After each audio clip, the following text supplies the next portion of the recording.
I moved to Dubai exactly a year ago and I spent the summer here, a winter here. I'm here to answer 25 unanswered questions about the lifestyle, the summer heat, schools, getting a visa, finding a job, modesty, religion, things like that. So keep on watching. The first question is, how does the cost of living in Dubai compare to other major cities like London or New York? So I come from London, I was born and raised there, and now that I'm living in the UAE, I feel like the cost is quite similar. Some things are higher, some things are lower, but it does even out quite a bit.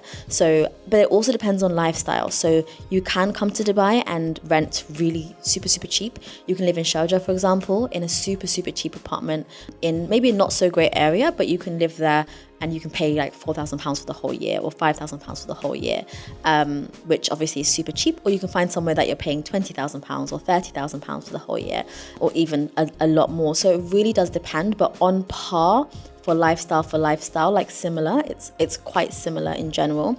Certain products are a lot more expensive if they're imported. So for example, just thinking on top of my head, like something like Weetabix or like cornflakes, something that comes from the UK, it will be 2 or 3 times more expensive because it's been imported. But then other things you can find cheaper if you just look. So I go to the fruit and veg market in Ajman rather than going to Carrefour, so that does make the cost slightly lower.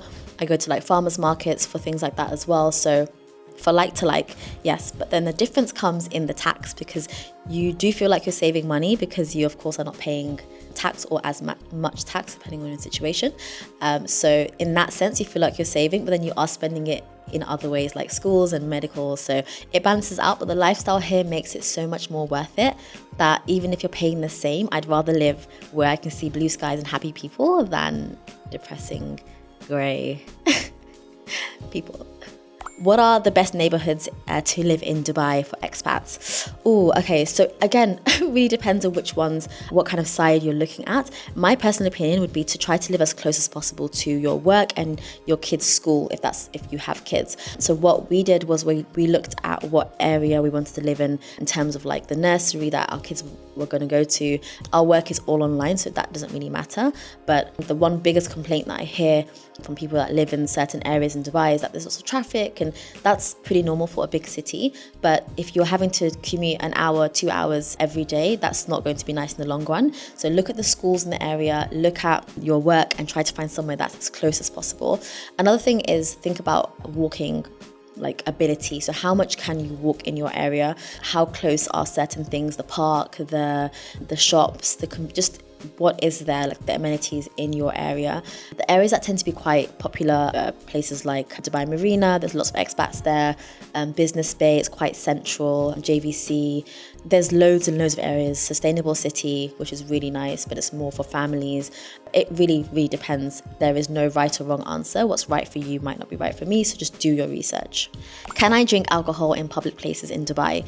You can't. There are certain places that are licensed, like certain hotels that are licensed to serve alcohol, but there are certain ones, but you can't be like out with a drink in your hand. You can't be visibly drunk or anything like that. So I've never actually seen a drunk person, or I've never even seen alcohol here because I'm not in those particular spaces. So it's usually in a specific hotels, and then the person will go back to their hotel room. They're not really out and about, so it's quite nice. What is the process for getting a residence visa in Dubai? Okay, so there's kind of 3 ways, let's say. The first is by being an employee. So you have a job and your employer gives you a residence visa. The second way is by being a dependent. So let's say your husband has a job, you can get a dependent visa, which allows you to also be here and exist. And the third way is a business. So you're here on a business license and you can get a visa through your business. Actually, there's a fourth way. It's through things like a freelancer visa or the remote worker visa. Those are the ones that I was on the remote worker visa when I first came here. I've now changed to a business visa, but that's a nice way to kind of test the waters out a little bit and see if you like it before you actually make the move fully, or before you fully commit to it. So yeah, if you want more details about the remote worker visa, let me know. Is it easy to find a job in Dubai as an expat, and what industries are hiring? Yeah, I would say it's just as easy or hard as anywhere else. If you have the experience, you have a good CV, and you have, previous accolades and references and networks, it's quite easy. I tend to find that in the UAE and also the Middle East in general, it's more about sort of your network. So I know someone and they can give me a job, or like because I'm worthy, I know someone and they can suggest me to somebody else. Whereas it doesn't really work like that as much in the UK. It's more sort of you apply for a job and you get the position. Whereas here it's a little bit more of that sort of network aspect, which is really good because it means that we are still relying on human connection here. It means that we're still relying on people going out and networking and meeting people and actually building the personal connection first before offering them a professional relationship. So I do really like it, but it just means you have to kind of put yourself out there a little bit. In terms of industries that are hiring, of course, teaching is always hiring. Tech is still really hot. Things like crypto, AI, that's really booming here. And then, of course, banking, consultancy, those kind of jobs are always available, and people are always kind of getting jobs in those areas. What are cultural norms and taboos I should be aware of when living in Dubai? Okay. So I would say modesty. That you can, of course, if you're on the beach, you can wear a bikini or you can wear whatever, but in general, people here tend to cover up a little bit more. They're more modest about sort of what they wear, and it's just respectful to follow the culture and religion of the place that you live. And then the second thing is like PDA, that kind of thing. It's not really liked, which again, I think is a good thing. Kids don't need to really be seeing that kind of thing. So it's nice that there's a bit of a stance on sort of PDA between any kind of couple. You can hold hands, of course, but just anything more than that. Things like women are upheld really high here. So if a woman's like close to a door, a man will always open it. There's chivalry, and I feel like that's kind of dead in the UK, but there's a lot of chivalry here. Women can always kind of go first. There's like women only queues. Like we can always kind of go first, and we're always like given space to do things, which is nice. Whereas I'm just used to being shoved in the UK on the tube, but here it's nice to kind of be given my own space. There's like parking areas for women as well, which allows you to be closer to the entrance of the building, which is also cool. And just in general, like going in a lift, in like an escalator or a lift, if there's a woman inside, a man tends not to go inside, which again, like it's just these unspoken rules, which is interesting. Men don't shake the hands of women as well in general. Of course, if you put your hand out, they'll shake it, but in general, you as a man shouldn't really put your hand out to shake a woman's hand unless she's put her hand out. So that's just something to note as well. So yeah, it's just all along the modesty side, but as a woman, you're treated so well here, so that's just something to note. Are there any hidden costs or fees that expats should expect when moving to Dubai? I would say this is not hidden, but something that you might not know is that when you're paying for rent, you have to pay it in kind of lump sums. So in the UK, we're used to like direct debit, where every month a little bit comes out. Whereas here, it's broken up into either one payment for the whole year. So let's say you're paying £1,000 a month, you'll have to pay the whole 12k in one go, or you can do it in 6 months. So you pay 6k and then 6k. The smallest is in 3 months, so quarterly, which, of course is a lot of money because we're used to paying it monthly. So it's a lot less per month. So that's something that when you first get here and you're asked to pay like 10k in one go, you're like, whoa. But then you don't have to pay anything again for the rest of the month. So I do quite like it, but that's just something to note. But in general, other costs are quite low. So things like, electricity, bills, in general is low. The phone bill is the high one. That's one that's shockingly high. Everything else is low compared to the UK. Number 8, how does the healthcare system in Dubai work for expats? So everybody here has to or should have medical health insurance, and it's pretty good, it's pretty easy. You have your insurance, something happens, you go to the hospital, you see a gynecologist on the same day, you see a cardiologist on the same day, you see a radiologist on the same day, you get your MRI on the same day. There's no go to the GP, get a referral, wait 10 months till you die. Like none of that. You literally get seen on the same day. So it's really good. I'm sure there's issues as with any other country, but so far with my experience, you get literally seen on the same day by the expert and by the specialist, essentially. What are the best schools in Dubai for children of expats? I personally would say stick to the curriculum that you are comfortable with. So I'm from the UK, so I would always send my kids to a British school because that's what I'm used to. I want them to have a British accent. I want them to be around like British culture. So the school that we've chosen for them is a British school. Teachers have to be from the UK. So when you step in the building, it literally feels like I'm in London or in the UK. And the students tend to be not really British, but there's more of a mixture. But for the most part, the teachers are British. So that curriculum that they're going to get, the GCSEs, it will be the same as the UK. Some of the schools are also like Ofsted inspected as well. So they will have the same inspection and grading as they would have in the UK, which allows you to make like the equivalents. How do Dubai's laws around public behaviour affect daily life? In a good way, it affects it. So things like kissing, swearing, etc. It doesn't affect it because you shouldn't need to do those things anyway. But one thing is that it makes everyone just feel like everything feels safer and calmer. So you don't see road rage. You're not allowed to have road rage. You can't like come out of your car and punch someone. That's illegal. You'll go to prison for that. You can't, like, safety wise, it's really safe. So the laws around behaviour mean that we can maintain safety in the country, which I think is a great thing, especially as a woman.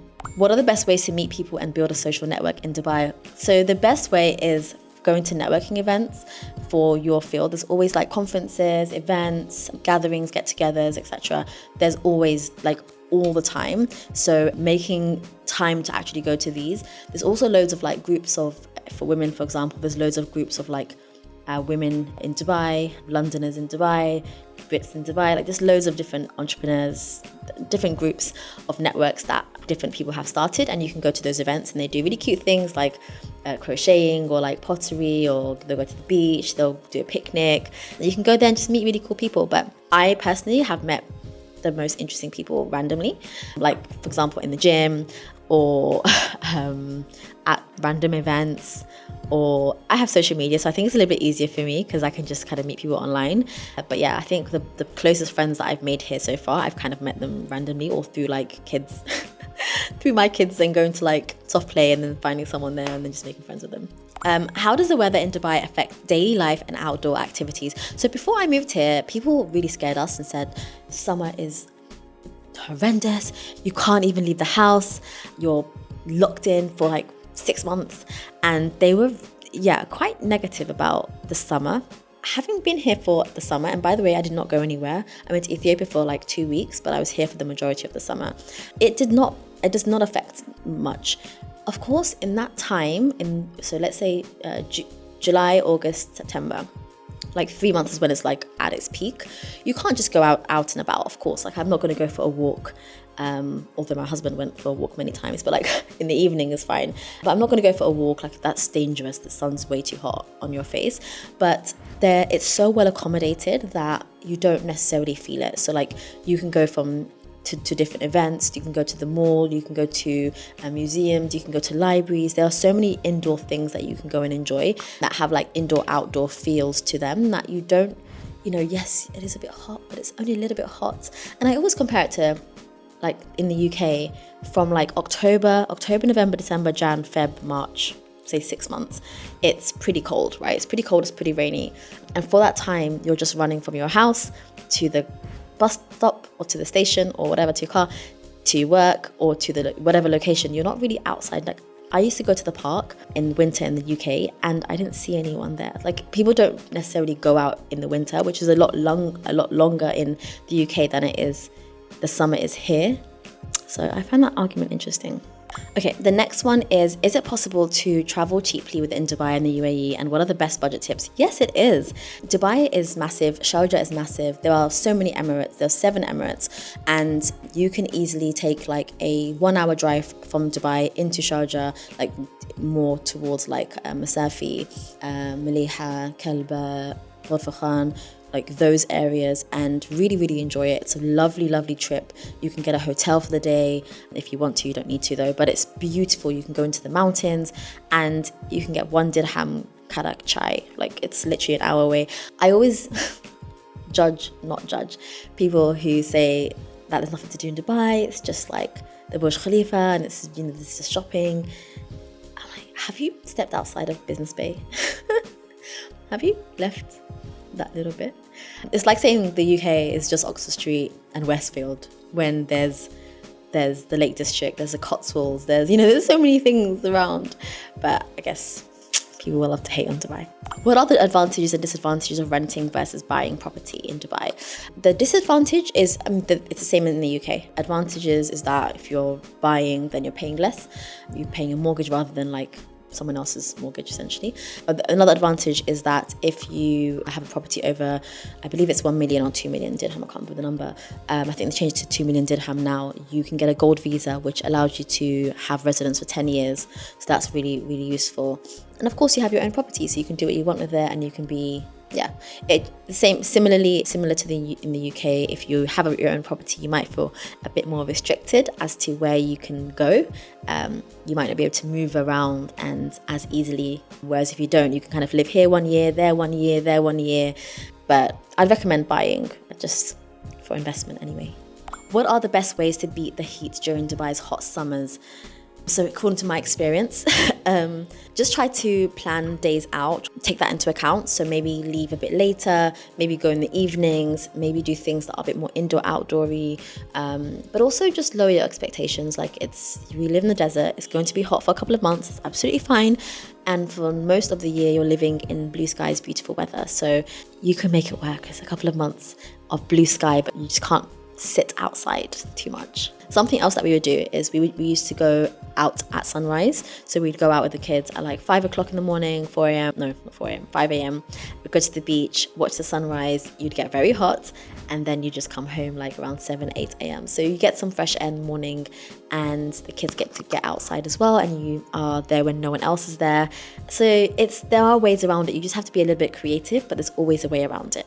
Can you get a driving license in Dubai as an expat, and what's the process? Yes, you can. It's very easy. If you're from the UK, you just give your UK driving license and they convert it for you in literally 30 minutes. So it's really, really simple. You just go to the motor licensing department building place, and they will give it to you very easily, very quickly. You can also get a driving license here as well. So I have a friend or two that has actually pass their driving test here. That's also possible, but I'd recommend personally just doing your test in the UK, or just doing it wherever you come from, and then converting it here is really easy. How do I open a bank account in Dubai as an expat? Once you have a salary certificate or your business license, you can open it very easily. Even if you're a dependent, you can open it too. So it's just about looking at different bank accounts, looking at different, like what the requirements are, and opening an account. It's really, really simple. What are the best shopping malls and markets to visit in Dubai? I'm not really a big mall person, so I can only recommend the typical Dubai Mall, Mall of the Emirates. Those are the only two that I've been to in Dubai, and then in the UAE, in Sharjah, I've been to Zahir Mall. That's it. I'm not a mall person. I'm really not. I'm more of a outdoorsy. Markets, Sharjah has a great fish. It's called Al-Jubail, Souq Al-Jubail. It has a good fish and vegetable market. And then Ajman has the same thing. I'm more of a markety souk kind of girl than a shopping mall kind of gal, but there's loads, depends on what you like. How can I send money back home from Dubai, and what are the best transfer options? So I use Wise, used to be called TransferWise. I've always used them. I don't know why, it's just easier. I think it's the cheapest as well, so you could do that. But I've kept my bank accounts in the UK, of course, kept them open, and I just transfer here as and when necessary. Are there any restrictions on what you can bring into the country? I'm sure there are. Check out the websites. How do I deal with the Ramadan observance in Dubai? Oh, this is actually quite relevant. How can you deal with Ramadan in Dubai? Okay, so during this month, it's a month where we're fasting between dawn to sunset, essentially. So during that time, Muslims do not eat or drink at all, not even water. So currently, I think a sunset time here is going to be around 5:30 to 6 p.m. So what they've said is that the government just released a notice. They've said that public sector workers can finish work at a little bit earlier. So rather than finishing, I think it's normally 5, they can finish at 3, because it gives them time to get home and then, of course, prepare food. So that's one thing. The other thing that happens is that school finishes early. So instead of being 3, it might be 1 or something, or 12. So you might just have to have your kids at home with you a little bit longer during the day. And depending on which area you're in, so I live in Sharjah, there's no food that's allowed to be publicly eaten. So if you go to like restaurants and stuff, they will serve it to you, but you have to take it home. You can't just have it out and about on the street, which I think is good, it's respectful. Whereas I believe in Dubai, when I was there last year, you could eat. So it's just a matter of being respectful and knowing that probably people around you who are working, who are doing whatever, they're probably fasting. So just be a little bit respectful of that. But everything's still open. Things tend to be open later. So things might open 10, 11 and then close at depending actually. If it's a food place, it'll be open all night long until the start of the fast, which is 4 a.m. What is the best way to experience Dubai on a budget? There's so many free things that you can do in Dubai, like tons and tons. You don't have to spend money, honestly. I would say look at the areas that you want to see. So like you can go to Old Dubai and walk around. There are libraries that are all free. There are museums that are free or very, very, very cheap. You can use the public transport. There's a train. There's so many ways of enjoying Dubai. There's the souk, which is free to walk around. Yeah, there's so many parts of Dubai that I think you can really enjoy without actually spending any money. Burj Khalifa, you can take a look at it for free. Dubai Mall, you can go and walk around for free. So you don't really have to spend much money, honestly. I feel like it's a bit overrated to have to spend money to enjoy something. You can enjoy it by just admiring the beauty. How does Dubai's public transportation system compare to other cities in terms of convenience and affordability? So it isn't as extensive as, I'm coming from London. We've got a very old school system. It's been, running for a long time. So coming from there, I feel like obviously it's a lot more restrictive, but most people drive. Parking, there's always parking space for most things. You can park pretty much anywhere. There's boats if you want to. There's boats. There's bus. There's a train that does go through Dubai all the way from like Deira to the other end. So it is available, but I feel like the public taxi is really good. So if you don't have your own car, but you want to kind of be in your own car, then you can get a taxi, which is Dubai's taxi. It's metered, so you can trust the price they'll give you, and it'll get you from A to B really quickly and really easily. So I've never had any problems with transportation here. What kind of social life and entertainment options are available for expats in Dubai? Oh, so many. There's everything. There's something here for everyone. That's the way I like to put it. If you like the beach, there's the beach. If you like museums and culture and history, there's loads of that. If you want art, there's galleries and design districts. If you want the glitz and glam, that's in abundance. But if you want the more old school, more traditional, you can come to Ajman, you can go to Sharjah. If you want a slower side, you can go to Abu Dhabi. If you want the religious, there's literally something for everyone. So it's about knowing what it is that you want to see and doing that, rather than just thinking about what someone else has done and going and copying them, because you might not find enjoyment in it. There's something for families. There's literally something for everyone. So yeah, you'll definitely be able to enjoy it regardless of what your interests are. Just take a bit of time to explore, look at what it is that you want to do and what it is that you want to see, and yeah, you will enjoy it. But I hope this answers some questions that I have been frequently asked about Dubai and living here, and these are kind of what I picked up in the last couple of years, in the last year of being here. So if you'd like to ask me any other questions, I could do a part 2, so let me know, and I'll see you in my next video.